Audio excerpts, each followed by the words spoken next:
کیا کبھی ایسا ہوا ہے کہ آپ سنسان راستے پر اکیلے جا رہے ہوں اور اچانک کوئی آپ سے مدد مانگ لے؟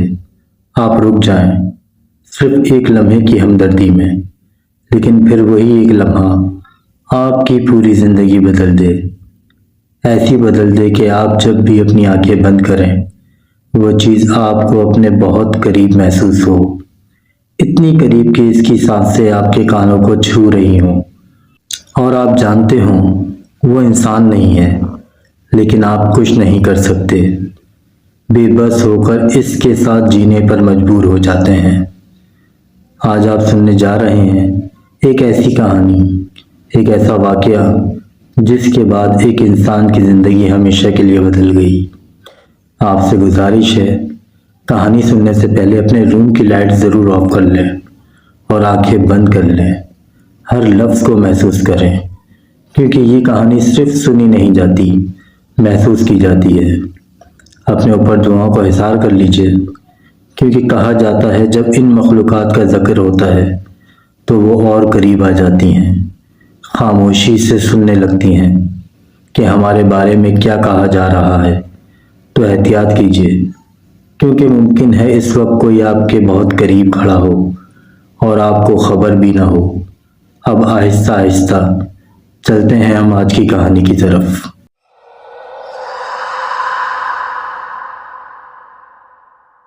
السلام علیکم، میرا نام احمد ہے اور میں کراچی میں رہتا ہوں۔ میرا پیشہ ایک ڈرائیور کا ہے اور میں پچھلے کئی سالوں سے ٹرک چلا رہا ہوں۔ میں اپنے کام میں بہت ماہر ہوں۔ لمبے لمبے سفر، سنسان راستے، اندھیری راتیں، یہ سب میرے لیے کوئی نئی بات نہیں تھی۔ لیکن اس رات کے بعد میں نے کبھی دوبارہ ہائی وے پر اپنی گاڑی نہیں چڑھائی۔ مجھے آج بھی ایسا لگتا ہے کہ وہ چیز وہیں کہیں میرا انتظار کر رہی ہے، اور یقین جانیں آج بھی جب میں اپنی آنکھیں بند کرتا ہوں تو کبھی کبھی میرے کانوں میں ایک دھیمی سی سرگوشی گونجتی ہے، آ جاؤ، میں انتظار کر رہی ہوں۔ آج جو میں آپ کو بتانے جا رہا ہوں یہ کوئی کہانی نہیں، بلکہ ایک ایسی حقیقت ہے جو کچھ سال پہلے میرے ساتھ ہوئی۔ دن کا آغاز ہمیشہ کی طرح ہوا۔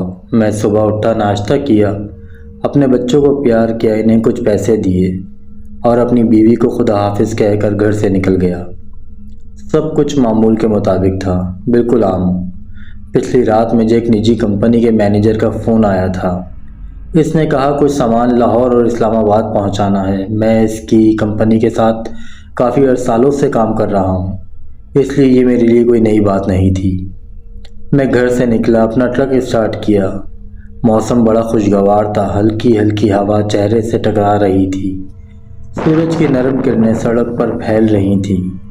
سب کچھ اتنا پرسکون تھا کہ ایک لمحے کے لیے مجھے لگا جیسے آج کا سفر بھی عام دنوں جیسا ہی ہوگا، لیکن شاید میں غلط تھا۔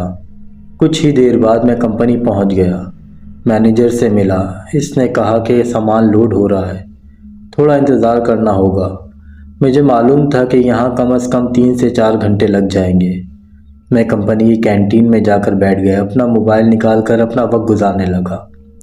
نہ جانے کیوں دل اندر سے ہلکی ہلکی بے چینی محسوس کر رہا تھا، جیسے کچھ ہونے والا ہے۔ تقریباً 2 بجے مینیجر کی کال آئی۔ کہاں ہو؟ سامان لوڈ ہو گیا ہے، آ کر انوائس لے لو۔ میں فوراً اٹھا، اس کے پاس گیا، کاغذات لیے اور کمپنی سے نکل گیا۔ شہر کی سڑکوں پر معمول کے مطابق ٹریفک تھا، گاڑیوں کا شور، ہارن، لوگوں کی بھیڑ، سب کچھ ویسا ہی تھا جیسا ہمیشہ ہوتا ہے۔ میں نے اپنی رفتار نارمل رکھی اور آہستہ آہستہ آگے بڑھتا رہا۔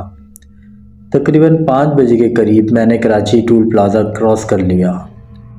جیسے ہی میں نے ٹول پلازا کراس کیا مجھے واضح محسوس ہوا کہ اب میں شہر کی دنیا سے نکل کر ایک الگ ہی خاموش دنیا میں داخل ہو چکا ہوں۔ میں M9 موٹر وے پر آ چکا تھا۔ یہاں فضا بدل چکی تھی، شور ختم ہو گیا تھا، ٹریفک کم ہو گیا تھا، اور اب صرف میری گاڑی کی آواز اور اس کے ٹائروں کی سڑک سے رگڑ ہی سنائی دے رہی تھی۔ ہوا اب کھل کر میرے چہرے سے ٹکرا رہی تھی اور ایک عجیب سا احساس پیدا کر رہی تھی۔ میں نے ہلکی آواز میں گانے لگا لیے اور نارمل رفتار میں گاڑی چلاتا رہا۔ آہستہ آہستہ دن کی روشنی مدھم ہونے لگی سورج غروب ہونے لگا اور رات کا اندھیرا پھیلنے لگا، لیکن اس اندھیرے کے ساتھ ایک عجیب سی خاموشی بھی پھیل رہی تھی، ایسی خاموشی جو صرف سنائی نہیں جا سکتی بلکہ محسوس کی جا سکتی ہے۔ میں نے خود کو سمجھایا، بس احمد، یہ سب معمول کا ہے، تمہارا روز کا کام ہے، اور میں گاڑی چلاتا رہا۔ میں حیدرآباد کراس کر چکا تھا، اب سڑک مزید سنسان ہو چکی تھی۔ میں نے گاڑی کی رفتار تھوڑی بڑھا دی، آنکھیں تھوڑی بوجھل ہونے لگیں، تو میں نے سوچا کہ کہیں رک کر ایک کپ چائے پی لی جائے۔ میں ہائی وے پر ہی ایک چھوٹے سے ہوٹل پر رک گیا، چائے پی، تھوڑا فریش ہوا اور پھر دوبارہ سفر شروع کر دیا۔ اب رات پوری طرح گہری ہو چکی تھی، ہائی وے تقریباً خالی تھا، کبھی کبھار کوئی گاڑی سامنے سے گزر جاتی، ورنہ ایسا لگ رہا تھا جیسے اس لمبے رستے پر صرف میری ہی گاڑی ہے۔ انجن کی مسلسل آواز، ٹائروں کی ہلکی سی وائبریشن اور ہوا کی سرسراہٹ، یہ سب مل کر ایک عجیب سا ماحول بنا رہے تھے۔ میں گاڑی چلاتا جا رہا تھا، درختوں کے سائے کبھی میرے اوپر آتے، کبھی گزر جاتے۔ پھر ایک وقت آیا جب میں ایک ایسی جگہ پہنچ گیا جہاں چاروں طرف صرف سوکھے درخت تھے، اندھیرا، خاموشی اور ایک عجیب سی سنسانی۔ اسی دوران اچانک میری نظر بائیں طرف گئی، درختوں کے درمیان ایک ہلکی سی روشنی، ایسا لگا جیسے کوئی موبائل کی ٹارچ ہلا رہا ہو۔ میں نے فوراً بریک لگا دی، دل میں خیال آیا شاید کوئی آدمی ہوگا، راستہ بھٹک گیا ہوگا۔ میں گاڑی سے اترا اور آہستہ آہستہ اس طرف بڑھنے لگا، لیکن جیسے ہی میں قریب پہنچا وہ روشنی اچانک غائب ہو گئی، چاروں طرف مکمل اندھیرا چھا گیا۔ میرا دل زور زور سے دھڑکنے لگا، ہوا کی آواز اب پہلے سے زیادہ عجیب لگ رہی تھی، جیسے کوئی سرگوشی کر رہا ہو۔ مجھے اچانک محسوس ہوا کہ میں یہاں اکیلا نہیں ہوں۔ میں نے فوراً اپنا موبائل نکالا، ٹارچ آن کی اور چاروں طرف دیکھنے لگا، لیکن وہاں کچھ بھی نہیں تھا۔ اب ماحول مکمل بدل چکا تھا، ہوا ٹھنڈی ہو گئی تھی اور اچانک ایسا لگا جیسے درجہ حرارت بہت نیچے گر گیا ہو۔ میری سانسیں تیز ہو گئیں، میں فوراً مڑا اور تیزی سے اپنے ٹرک کی طرف واپس آنے لگا۔ دل میں ایک ہی بات تھی، یہ جگہ ٹھیک نہیں ہے، یہاں سے نکل جانا ہوگا ابھی۔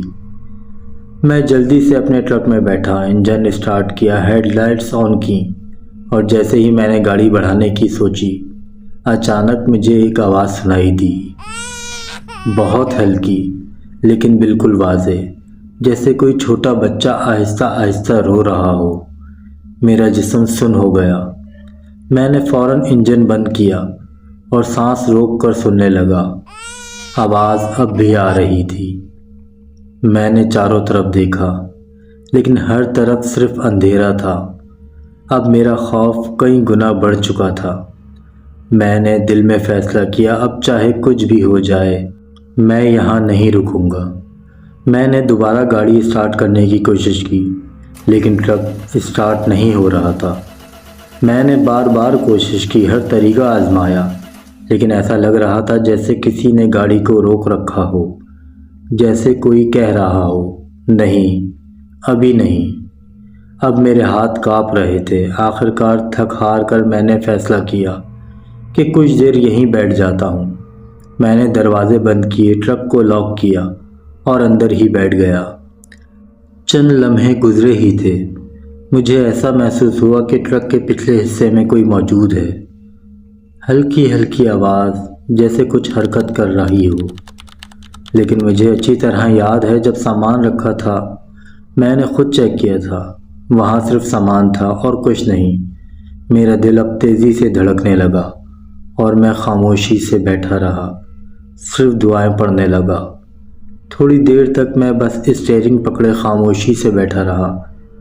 دل کی دھڑکن اتنی تیز ہو گئی کہ اپنی سانسیں بھی بوجھ لگ رہی تھی۔ پھر اچانک میری نظر ٹرک کے بالکل سامنے جا کر ٹھہر گئی۔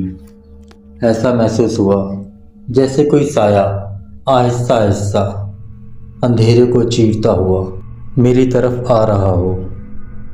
شروع میں وہ بس ایک دھندلی سی شکل تھی، لیکن جیسے جیسے وہ قریب آتا گیا اس کی صورت صاف ہوتی گئی۔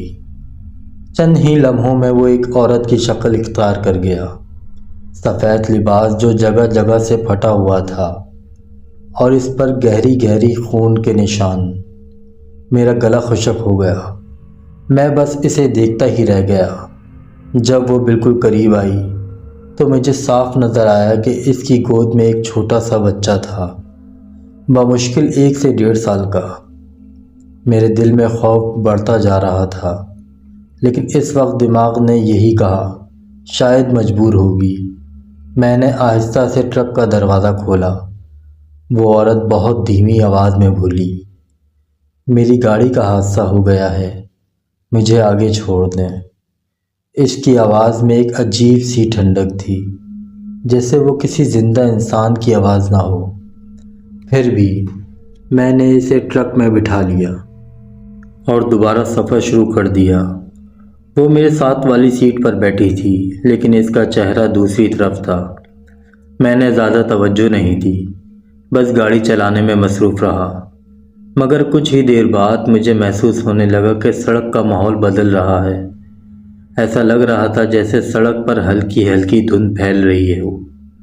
دل میں بے چینی بڑھنے لگی، کہیں میں غلط راستے پر تو نہیں آ گیا۔ اتنے میں اس عورت کی طرف سے گہری گہری تیز سانسوں کی آواز آنے لگی۔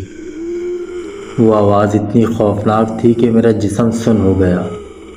میرے پاؤں خود بخود بریک پر چلے گئے۔ میں نے زور سے بریک لگائی، ٹرک رک گیا۔ وہ اب بھی ویسے ہی بیٹھی تھی، چہرہ دوسری طرف۔ میں نے ہمت کر کے آواز دی، بہن آپ کو کہاں جانا ہے؟ کوئی جواب نہیں، خاموشی، ایسی کہ اپنی سانسیں بھی ڈرانے لگیں۔ میں نے دوبارہ پوچھا، بہن سن رہی ہیں آپ؟ اس بار ہلکی سی حرکت ہوئی۔ اس نے آہستہ آہستہ اپنی گردن میری طرف موڑنا شروع کی، اور اس لمحے ایسی آواز آئی جیسے ہڈیاں ٹوٹ رہی ہوں۔ میرا خون جم گیا۔ جیسے ہی اس کا چہرہ میری طرف آیا، مجھے لگا میری روح جسم سے نکل گئی۔ اس کا چہرہ تھا ہی نہیں۔ ایسا لگ رہا تھا جیسے کسی سفید سطح پر گہرے گہرے گڑھے بنا دیے ہوں۔ جہاں آنکھیں ہونی چاہیے تھیں، وہاں صرف اندھیروں کے سراغ تھے۔ اور پھر اس نے ایک ایسی چیخ ماری کہ میرے ہوش اڑ گئے۔ میں نے بغیر کچھ سوچے سمجھے ٹرک کے دروازہ کھولا اور بھاگنا شروع کر دیا۔ مجھے نہیں معلوم تھا کہ میں کہاں جا رہا ہوں، بس بھاگ رہا تھا۔ لیکن کچھ ہی فاصلے پر جا کر مجھے ایسا محسوس ہوا وہ اکیلی نہیں ہے۔ جدھر دیکھتا وہ عورت ہر طرف، اور اس کی گود میں جو بچہ تھا، اب وہ بچہ نہیں لگ رہا تھا، جیسے وہ میرے دماغ کے اندر گھس چکا تھا۔ میں اچانک رک گیا۔ ایسا لگا جیسے کسی نے میرا گلا زور سے پکڑ لیا ہو۔ میری سانسیں رکنے لگیں اور آہستہ آہستہ میں ہوا میں اٹھنے لگا۔ میں چیخنا چاہتا تھا، مگر آواز ہی نہیں نکل رہی تھی۔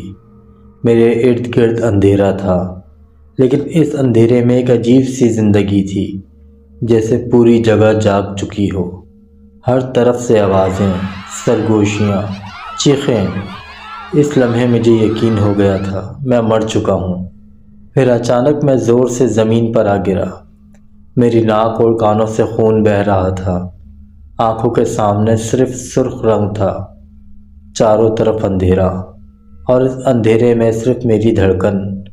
پھر دوبارہ دور سے چیخوں کی آوازیں، اور اس کے بعد سب ختم۔ میں بے ہوش ہو گیا۔ جب میری آنکھ کھلی تو روشنی ہو چکی تھی، لیکن جو جگہ میں نے دیکھی وہ آج تک میرے ذہن سے نہیں نکلی۔ چاروں طرف دیواریں اور درمیان میں ایک بہت بڑا درخت۔ ایسا لگ رہا تھا جیسے وہ درخت پوری جگہ کو اپنی گرفت میں لیے ہوئے ہے۔ مجھے سمجھ نہیں آیا کہ میں وہاں کیسے پہنچا۔ ہوش آتے ہی میں وہاں سے بھاگا بغیر رکے۔ تقریباً 1 گھنٹے بعد میں ہائی وے پر پہنچا، لیکن میرا ٹرک وہاں نہیں تھا۔ دل مزید گھبرا گیا۔ اتنے میں ہائی وے پولیس کی گاڑی وہاں آئی۔ انہوں نے مجھے دیکھا اور رک گئے۔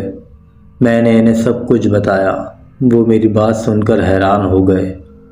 انہوں نے کہا، تم نے رات کو گاڑی کیسے روک لی؟ یہاں کوئی عورت اکیلی کیسے ہو سکتی ہے؟ پھر انہوں نے پوچھا، جب اس نے کہا کہ حادثہ ہوا ہے تو کیا تمہیں کوئی گاڑی نظر آئی تھی؟ اس لمحے مجھے احساس ہوا، نہیں، میں نے کوئی گاڑی نہیں دیکھی تھی۔ تب مجھے یقین ہو گیا وہ انسان نہیں تھی۔ پھر انہوں نے بتایا، تمہارا ٹرک ہمارے پاس ہے، رات کو سڑک کے کنارے کھڑا تھا، اندر کوئی نہیں تھا، میں ان کے ساتھ گیا، میرا ٹرک وہیں کھڑا تھا، لیکن اسے دیکھ کر بھی دل کانپ رہا تھا، ایسا لگ رہا تھا وہ اب بھی اندر موجود ہے۔ پھر بھی ہمت کر کے میں ٹرک کے اندر بیٹھا، انجن اسٹارٹ کیا اور وہاں سے نکل گیا۔ بس ایک ہی خیال آیا، میں سامان جلدی پہنچا کر گھر واپس جاؤں۔ بہت مشکل سے ڈرائیونگ کی اور آخرکار سامان منزل تک پہنچا دیا۔ 2 دن بعد میں گھر واپس آیا، لیکن میں کبھی پہلے جیسا نہیں ہو سکا۔ آج بھی مجھے ہر جگہ وہ عورت نظر آتی ہے۔ رات کو آنکھیں بند کرتا ہوں تو اس کی چیخیں سنائی دیتی ہیں۔ کبھی کبھی کان کے قریب کوئی آہستہ سے کہتا ہے، آ جاؤ، میں انتظار کر رہی ہوں۔ میری حالت ایسی ہو گئی تھی کہ میں اپنے پرچھائی سے بھی ڈرنے لگا تھا۔ پھر میری بیوی نے مجھے ایک مولانا صاحب کے پاس لے کے گئی۔ انہوں نے کچھ عمل کیا اور کہا، وہ تمہارے وجود میں شامل ہو چکی ہے، اتنی آسانی سے نہیں جائے گی۔ اور پھر انہوں نے جو بات بتائی وہ آج تک میرے ذہن میں گونجتی ہے۔ اگر تم اس رات گاڑی نہ روکتے تو شاید کچھ بھی نہ ہوتا۔ میں مولانا صاحب کے سامنے بیٹھا، روتے روتے بس یہ کہہ رہا تھا، بس مجھے کسی طرح اس عذاب سے نکال دیں۔ مجھے ہر جگہ وہی دکھائی دیتی ہے، ایک پل کے لیے بھی آنکھ بند کروں تو وہ رات مجھے جکڑ لیتی ہے۔ آوازیں، چیخیں میرے کانوں میں گونجتی ہیں، مجھے ایسا لگتا ہے کہ میں بس مرنے والا ہوں اور وہ اس کی آواز میرے کانوں میں بج رہی ہیں۔ مولانا صاحب نے مجھے غور سے سنا، پھر قرآن کی کچھ آیات پڑھ کر مجھ پر دم کیا اور مجھے ایک تعویذ دیا، کہا کہ اسے گلے میں ڈال کر رکھو، اور میری بیوی کو بھی ایک ایسی چیز دی کہ روز مغرب کے بعد اسے جلانا، اس کی خوشبو اس تک پہنچے، اس طرح جلانا اسے۔ جب سے یہ تعویذ رکھا مجھے تھوڑی بہت سکون کی راحت ملی، اور جو چیز میری بیوی کو جلانے کے لیے دی گئی تھی، جب بھی وہ اسے جلاتی مجھے ایسا لگتا کہ میرے اندر کوئی چیز جل رہی ہو، میرے پورے جسم بدل جاتا، بیوی کو گھورتا اور کہتا، جلا دی تو نے، اور آواز میری نہیں ہوتی، لگتا جیسے میرے اندر سے کوئی اور بول رہا ہو۔ یہ سب مسلسل 2 ہفتوں تک جاری رہا۔ کافی دنوں کے بعد میری حالت میں کچھ سدھار آنے لگا، لیکن وہ رات، وہ حادثہ میں کبھی بھول نہیں سکا۔ میں نے اس کے بعد کبھی دوبارہ ہائی وے پر قدم نہیں رکھا، کیونکہ مجھے لگتا ہے کہ وہ جو بھی تھی آج بھی میرا انتظار کر رہی ہے۔ وہ رات مجھے کیسے چھوڑ گئی مجھے نہیں پتا، لیکن اب یقین ہے، اب وہ کبھی مجھے آزاد نہیں کرے گی۔ اب بھی کبھی کبھی رات کے وقت میں اسے سنتا ہوں، میری گاڑی کا ایکسیڈنٹ ہو گیا، آگے چھوڑ دو، اور میں دل دہلا دینے والے خوف کے ساتھ اچانک جاگ جاتا ہوں اور کئی دیر تک نیند نہیں آتی۔ وہ چہرہ، وہ خوف آلود پھٹے کپڑے والی عورت اور وہ بچہ، میں زندگی بھر نہیں بھول سکتا۔ کاش میں نے اس رات گاڑی نہیں روکی ہوتی، تب شاید میری زندگی آج بھی معمول کے مطابق ہوتی۔ کچھ چیزیں ہم نظر انداز کر دیتے ہیں، لیکن اگر ہم ان کے قریب جائیں تو ہمیں اپنے اندر پوری طور پر لے لیتی ہیں۔ ہمارے حواس بے قابو ہو جاتے ہیں، سوچ سمجھ ختم ہو جاتی ہے، اور یہ حقیقت ہے کہ کبھی کبھی رات کے سفر بغیر احتیاط کے نہیں کرنا چاہیے۔ ابھی بھی میں جب رات کو سڑک پر جاتا ہوں تو دل دہلا دینے والی چیخیں سنائی دیتی ہیں، اور کبھی کبھی میرے کانوں میں وہ آواز، وہ بچہ میرے ساتھ ہیں، اور میں جانتا ہوں کہ وہ اب بھی کہیں قریب ہے، میری سانسیں روکتی ہے، میری حقیقت پر چھا جاتی ہے، اور شاید میں اس کے قبضے سے کبھی آزاد نہ ہو سکوں۔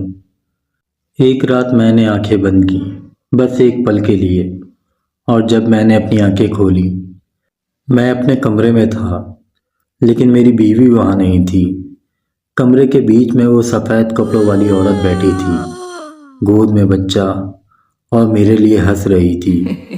میں دوبارہ چیخا، چلایا، لیکن آواز میرے اندر ہی سے آ رہی تھی، اور میں جان گیا کہ وہ رات کا سایہ ہمیشہ میرے ساتھ رہے گا۔ اب میں کبھی بھی تنہا نہیں ہوں۔